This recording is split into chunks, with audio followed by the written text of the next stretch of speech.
The boardroom smelled like polished wood and expensive compromise. Bryan Tillman sat at the head of the obsidian conference table, flanked by executives with teeth-whitened smiles and silver cufflinks. The presentation on the screen had been going for 15 minutes, but he hadn't heard a word since Ruby Steele walked into the room. She moved like she owned it. In her world, she probably did. Designer suit, immaculate posture, and eyes that weighed power like currency. Bryan knew the type. She wasn't here for a partnership, she was here for a takeover with lipstick and pearls. The strategic merger with Steele Enterprises would increase shareholder value by 17% in the first year, Jared Foss was saying, and the optics of a joint leadership would present a united front across demographics. Bryan raised an eyebrow. United for who? Jared blinked, surprised at the interruption. For investors, media, legacy circles. He almost laughed. Legacy circles. His grandfather, Henry Tillman, had built this company out of a rented garage, working 2 jobs and learning code at the public library. No pedigree, no shortcuts. Just grit and a deep belief that technology should lift people, not lock them out. Now these men wanted to sell that soul for quarterly growth. Ruby leaned forward, lips curled in that practiced half-smile. Bryan, I think we both know this merger isn't just smart, it's inevitable.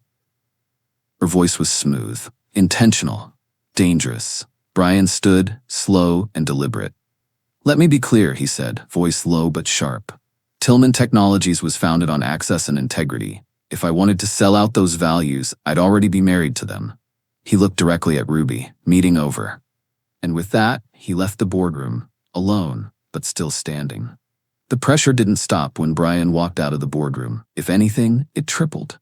For weeks, his inbox flooded with numbers, projections, power plays dressed up as polite suggestions. Jared Foss had become the unofficial spokesperson for the board's ambitions, dropping by uninvited, lingering after meetings, and using phrases like legacy positioning and market dominion like they were gospel. On a gray Monday morning, Jared cornered him in the executive lounge, latte in one hand, tablet in the other. You're stalling, Bryan, he said without looking up. The longer you delay, the harder it is to control the narrative. Ruby's family isn't just money, they're old blood, respect, political currency. Bryan leaned back against the marble countertop, arms folded. You talk like we're running for president, not running a tech company. We're not just in tech anymore, Jared said, tapping the tablet. We're in philanthropy optics, market diplomacy, corporate responsibility branding. Bryan narrowed his eyes. That's your problem, Jared. You see this place as a ladder. I see it as a promise. Jared scoffed. Come on. Your grandfather was a great man, but the world's changed. You either evolve or get acquired. Bryan stepped closer, his tone flat but firm. When I marry, it will be for me. Not for this company. Not for expansion. And definitely not for the illusion of legacy. I don't care how much money Ruby's family has. Jared's jaw tightened. You're putting your emotions above the board's future. No, Bryan said, staring him down. I'm protecting what this company was built on. You start selling out pieces of the foundation, eventually the whole thing falls. He walked out, again, alone, again, but still standing, and now officially at war with the board. Bryan had sat through 12 interviews that day. Most were polished, rehearsed, and dripping with nonprofit buzzwords. Impact metrics, synergistic outcomes, community alignment. Then came Dawn Little. She walked in wearing jeans, a faded, code is the new literacy t-shirt, and the kind of confidence that didn't need a pitch deck. Her curly hair was pulled into a messy bun, and when she shook Bryan's hand, she looked him square in the eye. Unbothered, unafraid. He liked her immediately. Future first, she began, sliding a folder across the table. We teach digital literacy to anyone aged 2 to 102. Basic computer skills, coding, AI. We keep most classes free. The ones we charge for are pay what you can. We don't believe in gatekeeping knowledge. Bryan opened the folder, but her words held more weight than anything on paper. No celebrity endorsements? No branded partnerships? He asked, half joking. We don't need them, she said. We're small, but we're real. We meet people where they are. Sometimes that's a church basement. Sometimes it's a housing project. Either way, we show up. She wasn't selling herself. She was speaking from purpose, from experience, from something deeper than profit. As she spoke, Bryan found himself watching not just what she said, but how she said it. Eyes focused, hands animated, voice grounded in grit. He wasn't supposed to be impressed, but he was. And long after she walked out of the room, she was still in his head. Ruby Steele was no stranger to control. She didn't yell. She didn't threaten. She didn't have to. One afternoon, during a routine strategy session, she walked into the boardroom early and spotted Bryan standing alone at the head of the table. He wasn't on his phone. He wasn't reviewing numbers. He was simply staring down at a folded Future First brochure, a quiet smile on his face. Ruby tilted her head. Interesting. Later that day, she handed the brochure to her assistant, Elise. Find out everything you can about her. Background, funding, affiliations, skeletons. There's always something. A day later, Elise returned with a summary and a tight expression. Dawn Little, grassroots organizer, started coding classes in her mom's garage, expanded through small grants and community support. No major financial backers, no scandals, no spin. Ruby's smile vanished. She's not even trying, and she's still in his head, she muttered. What bothered Ruby wasn't that Dawn had Bryan's attention. It was that she had it without effort. No curated image, no boardroom game. Just raw purpose. And worst of all, people liked her for it. That made her dangerous. Ruby started slow, a casual call to a mutual donor suggesting Future First lacked the infrastructure to scale. A concerned whisper about improper certification. She sent anonymous emails to two of Dawn's partners, hinting at financial irregularities. Nothing provable. Just enough to rattle the ground beneath her. In a meeting with Jared Foss and two other board members, Ruby leaned in with her signature poise and venom-laced charm. Dawn Little, she said calmly, crossing one leg over the other, is going to be a problem. She's just a community organizer, Jared replied. Ruby's eyes flashed. No, she's a threat, not just to the merger, but to Bryan's judgment. He's already distracted. If we don't intervene, his little infatuation could cost us everything we're trying to build. The others exchanged glances. Ruby knew the seed was planted. She didn't need to destroy Dawn overnight. She just needed to erode her one whisper at a time. Bryan arrived unannounced at the modest brick building that housed Future First. The parking lot was half gravel, half pavement. A handwritten sign on the door read, "Today's goal, learn something new."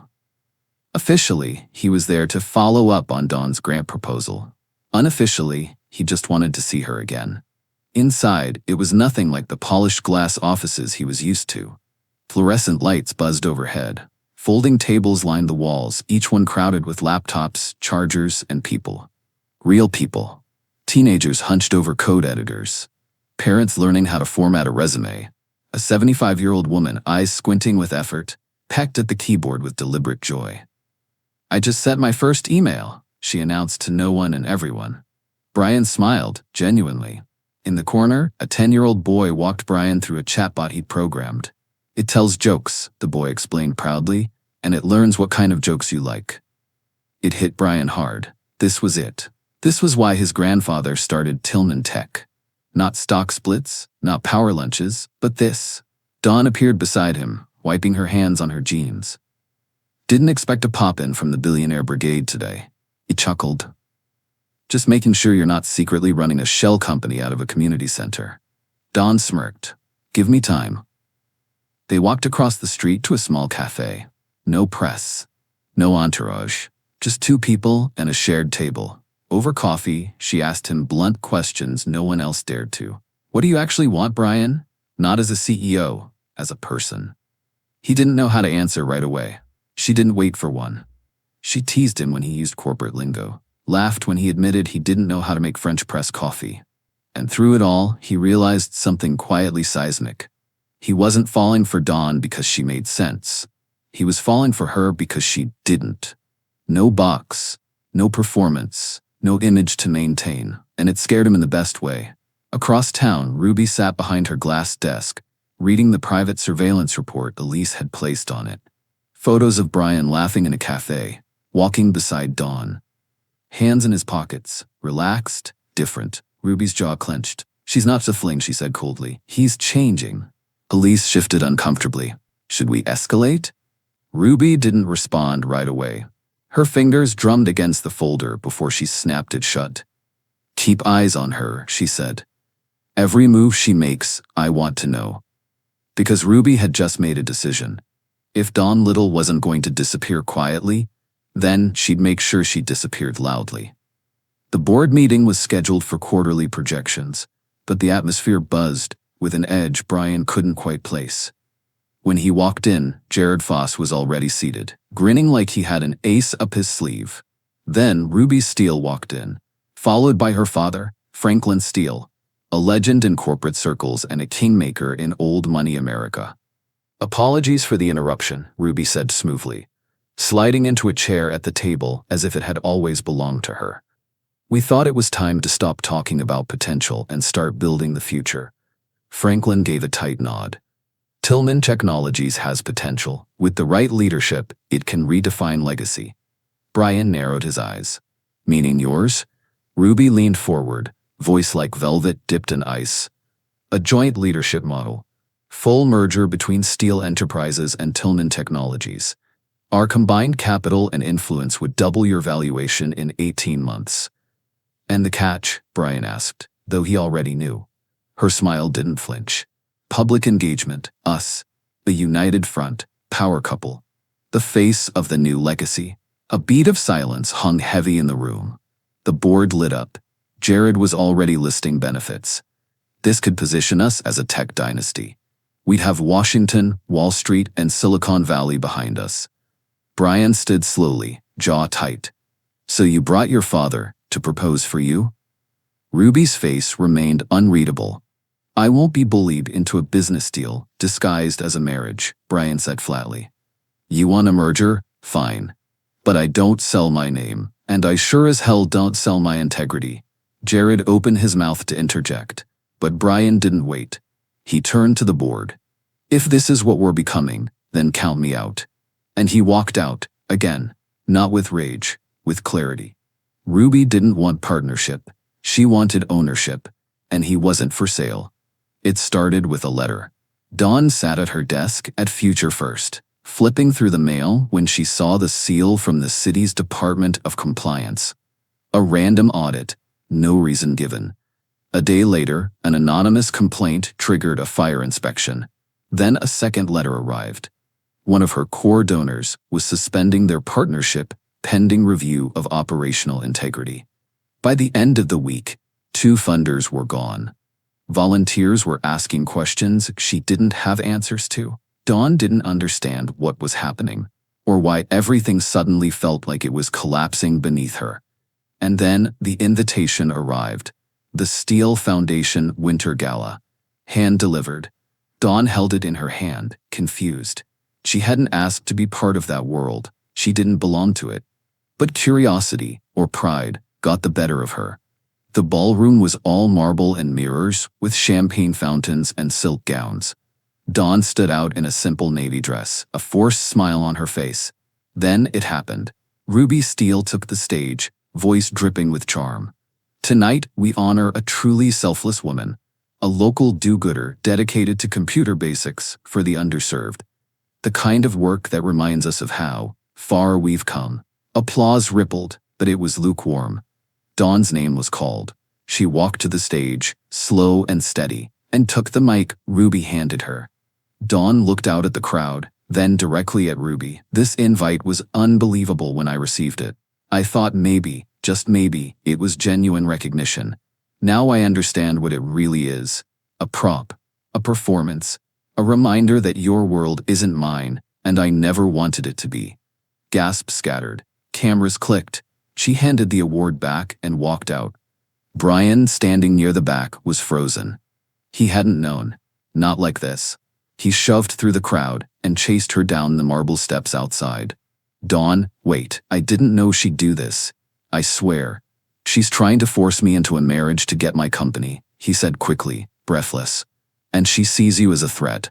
I didn't realize how far she'd go until now. Dawn stepped back. You didn't realize, or you didn't want to. Bryan's face dropped. Dawn, I'm sorry, I should have seen it. I should have stopped her. You want to protect me, she said, voice low. Then stop putting me in the line of fire. He didn't have a comeback, just silence. I need to protect my people, Bryan. My community. My name, and right now, you are a liability to all of that. She looked him in the eyes one last time. Stay away from me, and stay away from my organization. Then she turned and walked into the night, leaving Bryan alone under the gala lights, with nothing but guilt, rage, and a sudden, burning need to take Ruby down once and for all. For 7 days, Bryan Tillman vanished. No press releases, no sightings. Not a single post from his usually well-oiled PR machine. The absence sent shockwaves through the company. The media speculated everything from burnout to breakdown. Stock prices wobbled, investors panicked. The board scrambled to restore confidence. In the silence, Ruby Steele stepped forward. She appeared calm, collected, and ready to stabilize the company. She circulated internal memos suggesting a smooth leadership transition. She posed for business magazines and gave coy, veiled statements like, "Sometimes leadership finds us, whether we expect it or not." But social media wasn't kind. Clips of her humiliating dawn at the gala went viral. People called her cold, calculating, performative. A trending hashtag emerged, #SteelHeart, and not in a flattering way. Still, Ruby pushed on. The board began quietly preparing for a vote. She was so close. Meanwhile, Dawn buried herself in her work. She poured every ounce of energy into Future First, revamping lesson plans, securing emergency grants, holding workshops nonstop. Her eyes were tired, her phone ignored, her heart bruised. But she couldn't shake him. Bryan had become more than a spark. He'd been her mirror, one of the only people who saw her, challenged her, respected her mission without trying to control it. And now he was gone. She told herself she didn't care, but she missed him more than she wanted to admit. Then, on Monday morning, everything changed. The media gathered at Tillman Technologies headquarters for a major announcement. No details were leaked. The air was electric with speculation. When Bryan stepped onto the stage, dressed simply in a black suit with no tie, the crowd erupted. He looked different, calmer but sharper, focused. He took the mic and cleared his throat. "Good morning," he began. "I've been silent because I needed to remember why this company exists. Not for stock prices, not for boardroom games, but for people." He paused, then continued. "Today I'm announcing the launch of Legacy Line, a new initiative powered by Tillman Technologies in partnership with Future First. We'll provide free digital literacy, AI education, and job readiness tech training to underserved communities nationwide." Gasps and camera flashes filled the room. "This is an independent venture, free from board control and funded personally by me. I'm not stepping down, I'm doubling down, on purpose, on access, and on what this company was meant to be." A reporter shouted, "What about Ruby Steele and the merger?" Bryan didn't flinch. "I will not be forced into a merger. And I will never be forced into a marriage. Not for power, not for optics, not for anyone." The crowd went silent, then exploded in applause.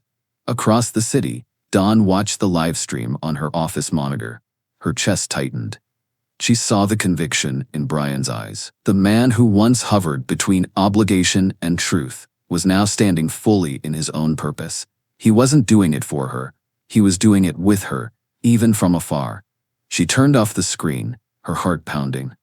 Maybe it wasn't over after all. The fallout came fast. Within 24 hours of Bryan's press conference, Tillman Technologies saw both a PR surge and a boardroom collapse. The public cheered the bold move. Social media praised the Legacy Line initiative. Tech blogs and major networks called it the return of purpose-driven leadership. But behind closed doors, the board was split. Jared Foss and 2 longtime members resigned in protest, citing reckless independence. Others, inspired by the company's regained public goodwill and the flood of new partnership offers pouring in, chose to stay. In the middle of it all, Ruby Steele packed her things. She didn't do it quietly. Her heels echoed across the marble floors of the executive wing. Her assistant trailed behind, silent and pale. At Bryan's office, she stopped in the doorway, expression sharp, lips taut. You think you've won? She asked. That little community center? That woman who talks like she's still living in a rental? You'll lose everything trying to protect her. Bryan looked up from his desk. No, he said calmly. I lost everything when I let people like you set the rules. She stepped closer. She's not worth it. He gave her a half smile. Then I'll build something better. Ruby stared at him for a long second. Then she turned and walked away, her empire of influence unraveling behind her. That night, Bryan didn't call Dawn. He didn't text. He showed up. No driver, no suit, just jeans, sneakers, and a laptop under his arm. He stood outside the Future First building, watching the light from her office window glow late into the night. When he knocked, she opened the door slowly. He met her eyes and said, simply, "Teach me?" She stared at him. No grand speech, he added. No flowers. Just a man who needs to rebuild trust. And a laptop. Because if I'm going to stand beside you, I want to own it. Dawn crossed her arms, searching his face. I meant what I said, she told him. I won't be your symbol. You won't be, he said. You'll be my teacher, my partner, and hopefully, if I don't screw it up again, more than that. There was a pause. Then, slowly, she stepped aside. Fine, she said. You want to learn? Class starts now. Bryan smiled as he walked in. For the first time in a long time, he didn't feel like a CEO. He felt like a student again. And that was exactly where he needed to be.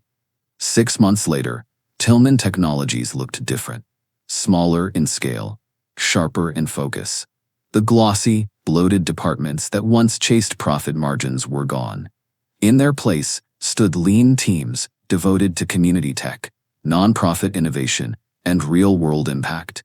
Legacy Line had launched in 12 cities. At the flagship site in Atlanta, a former warehouse had been transformed into a tech and learning hub.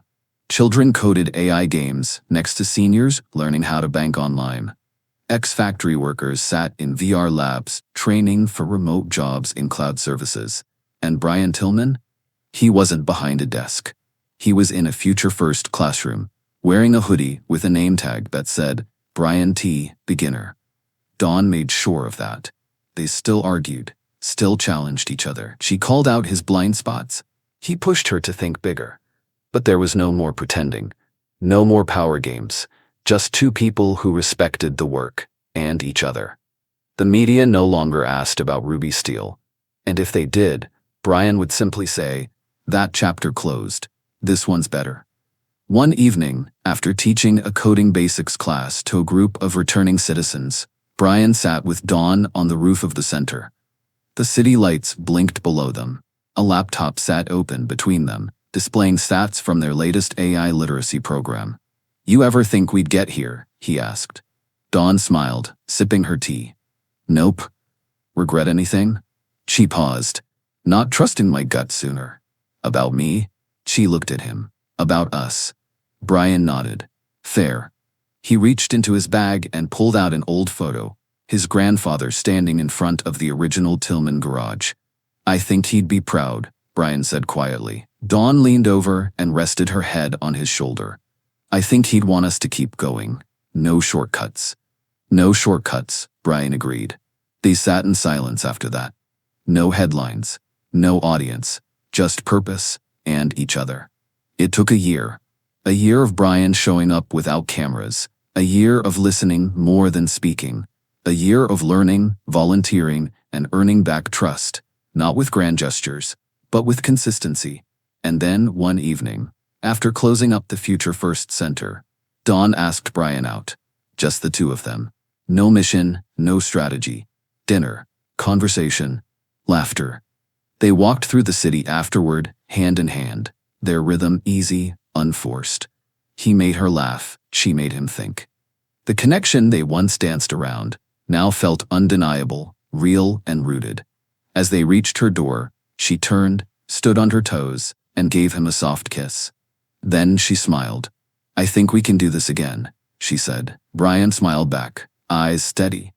How about the rest of your life, while carrying my name? Dawn raised an eyebrow, lips tugging into a smirk. You really don't know how to take things slow, do you? I've waited long enough. She leaned closer, her smile teasing but warm. Maybe. And with that she slipped inside, leaving the door open just enough to let him know maybe could become forever. 5 years later, the morning sun poured through the kitchen windows of the Tillman home, casting a golden glow on the hardwood floors and scattered toddler toys. Bryan Tillman stood barefoot, flipping pancakes, while their 3-year-old son, Eli, sat at the counter banging a wooden spoon like a drum. "Daddy, robot pancakes," Eli yelled. Bryan smiled, grabbing the spatula. "Coming right up, boss." From the other room, Dawn appeared, still in her pajamas, hair loosely tied up, a mug of coffee in hand, and a glow in her eyes that hadn't faded in 5 years. She watched her husband and son with quiet contentment. Outside, the world had changed, and so had they. Legacy Line had grown from a side project to a nationwide movement. Dozens of centers operated across the country, helping thousands access tech, training, and opportunity. Future First remained the heart of it all, with Dawn as its visionary director and Bryan its relentless supporter. They'd built a hybrid between corporate and grassroots, proof that purpose and profit could exist side by side. They still had challenges, funding hurdles, political pushback, even the occasional media storm. But now they faced them as a team, married, grounded, in love, raising a son who would grow up knowing both privilege and purpose.